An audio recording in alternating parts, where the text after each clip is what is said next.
challenging part of the decarbonization of the transport sector. This is a real challenge. Dr. Spyros Kiartzis, the manager of new technologies and alternative energy sources of Hellenic Petroleum. Welcome. Thank you, Zoe. Thank you, everyone. Well, welcome to a new world. As you can see, we have imagined something better for the next generations.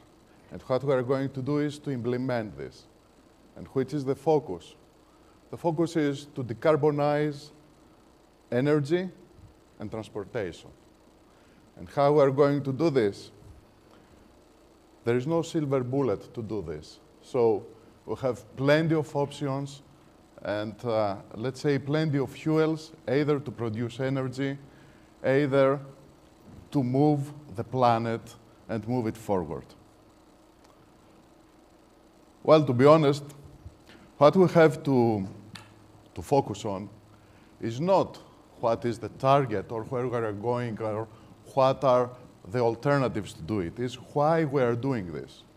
Because we have to face climate change, we also have to innovate and find some new solutions and some new products, and through these new products to enhance economy, to have some new business opportunities and to improve our economy. Now, let's see something else. We have fuels in transition. We have new threats, we have new opportunities over there, and the new fuels are cleaner fuels, fuels based on bioenergy, on biomass. We are talking for biofuels for transportation. We are talking also for cleaner fuels based either on gas or natural gas or on synthetic fuels that we can use them to produce energy.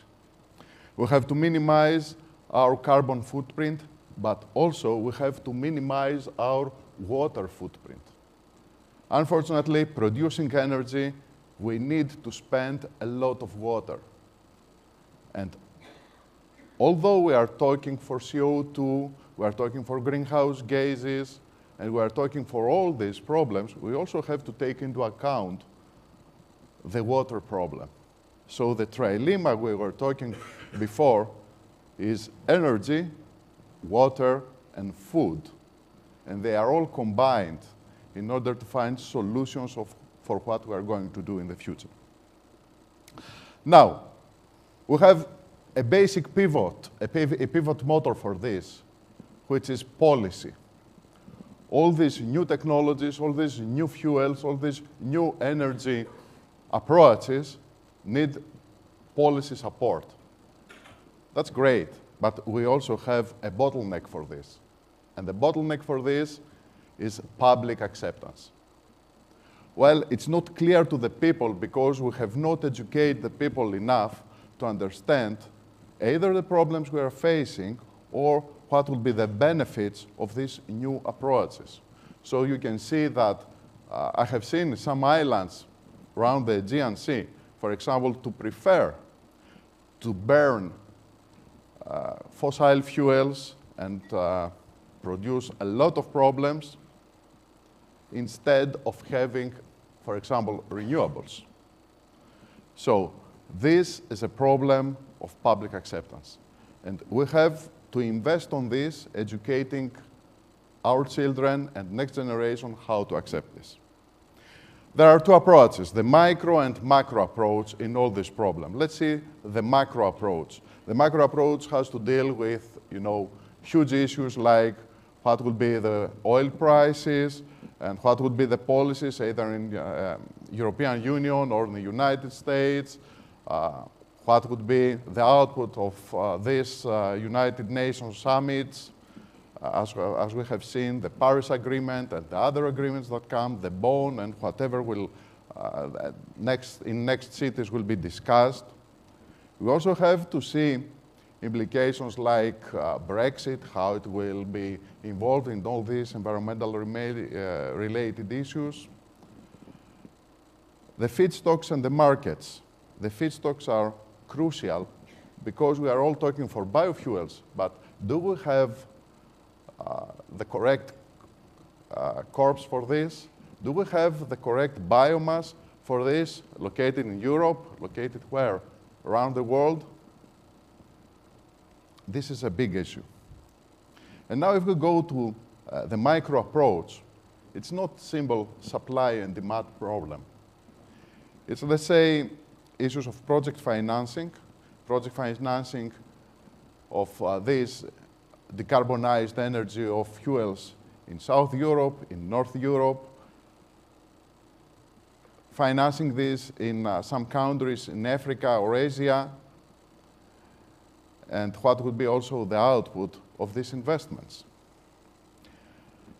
Do you remember the very nice phrase saying that it's economy stupid? And that's a very correct phrase when we are talking for this, because it's nice to discuss for the environment, it's nice to discuss, for a better world, but we have to finance this new world, to finance these investments and have a nice output. Well, decarbonization is hard. It's nice to say that we are going to have electric vehicles. We are supporting electric vehicles. But you know that we say 150 million of electric vehicles in 2040, let's say, with a moderate approach here in Europe. We have to take account also the existing fleet. The existing fleet is more than 90% of some very heavily carbon-producing cars. We also have to take into account aviation and marine transportation. All these make some complex problems. And as I told you, decarbonization is hard because existing solutions are very easy, and let's say a lot of people are making money out of this. We have to give new opportunities. In the recent publication of Foreign Affairs, it was a few weeks ago that it went into public, there was a very nice article saying that the 2-degree delusion, the dangers of an unrealistic climate change target, and trying not to minimize the problem, but trying to enhance the problem. And what it proposes to pull carbon out of the atmosphere, to remove greenhouse gases and turn them, using chemistry, and turn them into new fuels in order to overcome the problem you mentioned before. In Energy Post, it's a site for energy, it was early January that there was an article saying the renewable energy auction revolution.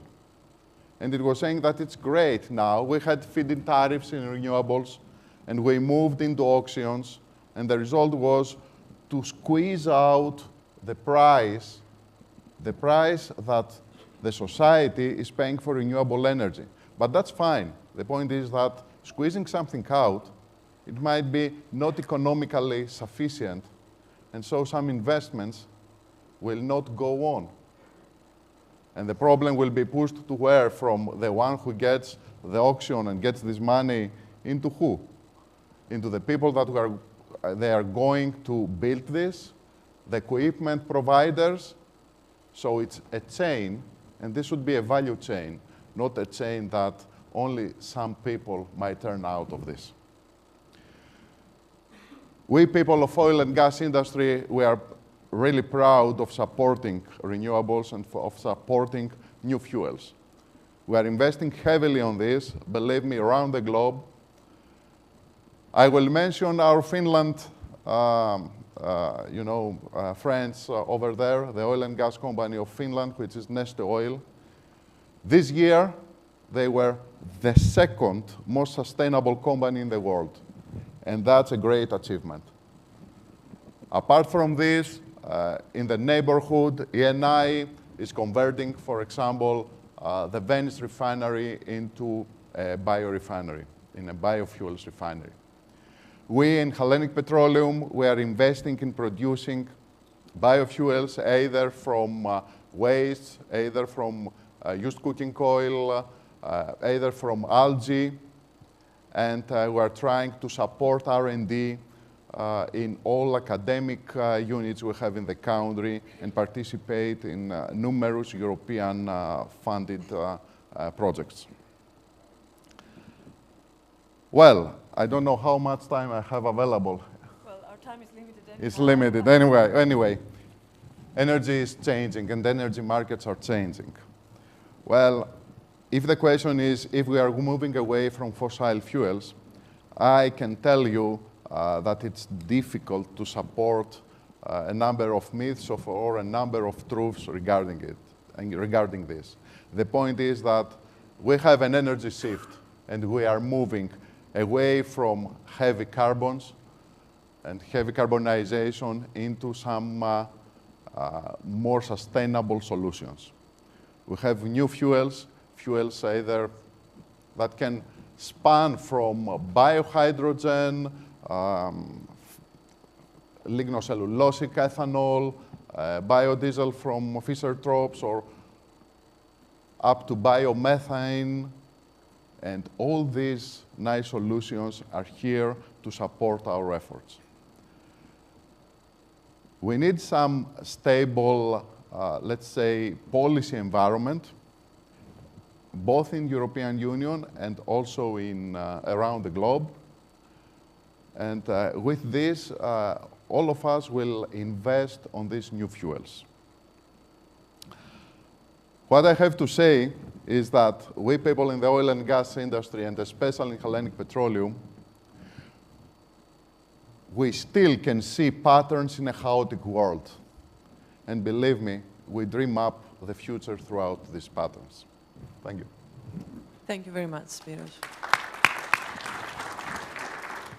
Now let's move to our